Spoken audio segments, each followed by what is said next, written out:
Bana, jarida maarufu la OK Africa limeweza kumtaja kwamba Abigail Chams katika kipindi cha miaka 5. Abigail Chams ni mmoja kati ya msanii mwenye umri wa miaka 21 kutoka katika nchi ya Tanzania, na ameendelea kujipatia umaarufu mkubwa katika tasnia yake ya muziki, na alianza kujulikana baada ya kupata nafasi ya kazi ya kupostiwa tena katika ukurasa huu wa Instagram wa Beyonce.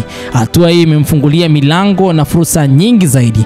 Sasa maisha ya awali ili kuweza basi kukuza kipaji chake, Abigail Chams, jarida hili la OK Africa limeweza pia kuelezea, alimfanya mahojiano naye, na mwisho wa siku Abigail Chams ameweza kuelezea kipaji chake kilianza vipi, safari yake ya mafanikio mpaka hapa katika siku ya leo alipofikia. Basi alifunguka akasema kwamba Abigail Chams alizaliwa katika familia yenye urithi wa muziki. Babu yake alikuwa ni mkurugenzi wa Oxjazz na bibi yake aliimba katika kwaya ya kanisa. Alianza kujifunza piano akiwa na umri wa miaka 5 na kufikiria umri wa miaka 8. Baada ya kufikia umri wa miaka 8, basi alikuwa amebobea katika kucheza violin. Mbali na hivyo, alipiga ala nyingi sana kama vile gitaa, filimbi, ngoma, na uwezo wake wa kuimba kwa lugha 3: Kiswahili, Kifaransa na Kiingereza.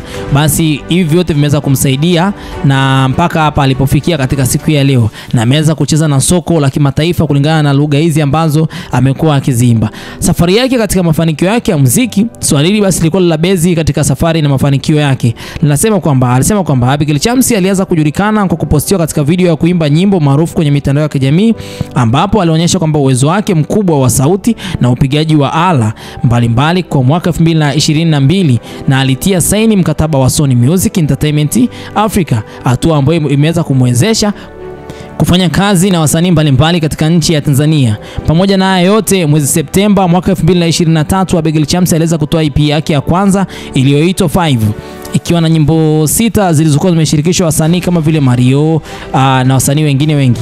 EP hiyo iliweza kuonyesha mchanganyiko wa aina mbalimbali za muziki, ikiwemo pop ama piano, bongo flavor, na ikionyesha upekee katika tasnia ya muziki wa nchi ya Tanzania. Hasa katika swala zima la tuzo, mwaka 2022 Abigail Chams aliweza kuteuliwa kwamba katika kipengele cha msanii anayeibuka, yani msanii anayechipukia.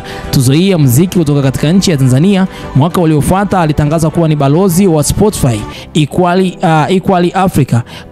Kwa mwezi Disemba akatambuliwa kwamba katika mchango wake katika muziki wa Afrika, juhudi zake za kuvunja mipaka ya jinsia katika tasnia hiyo basi imekuleta matunda makubwa sana katika kampuni hiyo. Pamoja na hayo yote, ushirikiano na mashirika ya kimataifa mbali na muziki, Abigail Chams amekuwa ni mstari wa mbele katika masuala ya kijamii. Mnamo mwaka 2020 UNICEF ilimteua kuwa balozi wa vijana kwa ajili ya afya ya akili na usawa wa kijinsia nchini Tanzania. Pia ni balozi wa chama cha wafanyabiashara, viwanda na kilimo katika sekta mbalimbali. Pamoja na haya yote, Abigail Chams ameonyesha kuwa na kipaji kikubwa katika ngoma yake hii pamoja na Harmonize. Basi ndiyo maana katika siku ya leo ameweza kupostiwa katika jarida hili kubwa, ambalo basi katika jarida hili limeweza pia kuongelea kitu ambacho safari yake pamoja na Beyonce kuweza kumposti katika ukurasa wake wa Instagram, pamoja na yeye pia kufanya kazi na Sony Music. Kwa hiyo tangu Beyonce aweze kumposti, pia iliweza kupush kwake yeye hapo kufanya kazi na Sony Music. Mpaka kwa hivi sasa tunaye mwanadada ambaye anapush muziki wake katika njia ambayo ni tofauti sana. Sasa basi kwake Harmonize, hii ni advantage kwa sababu kufanya kazi na mwanadada ambaye anaangaliwa na kampuni kubwa kama vile Sony. Kwa hiyo pia inaweza ikampa mwanga mwingine au jicho lingine kwake yeye kuzidi basi kufanikiwa, kwa sababu yupo karibu na uwanda mzuri wa kibiashara, tena uwanda wa kimataifa, kwa sababu Sony Music wanapofanya kazi na msanii basi kuna namna ambavyo wanajaribu kumpromote katika sekta mbalimbali katika nchi mbalimbali, ili basi msanii huyo aweze kuzalisha pesa yao ambayo wamewekeza katika kampuni yao. Mimi sitakuwa na lazima kwa muda huu. Hii ni Harmonize News, na haya ndio yaliyojiri katika mitandao ya kijamii, hususan katika swala zima la kwake Abigail Chams. Mambo yanazidi kuwa bam bam.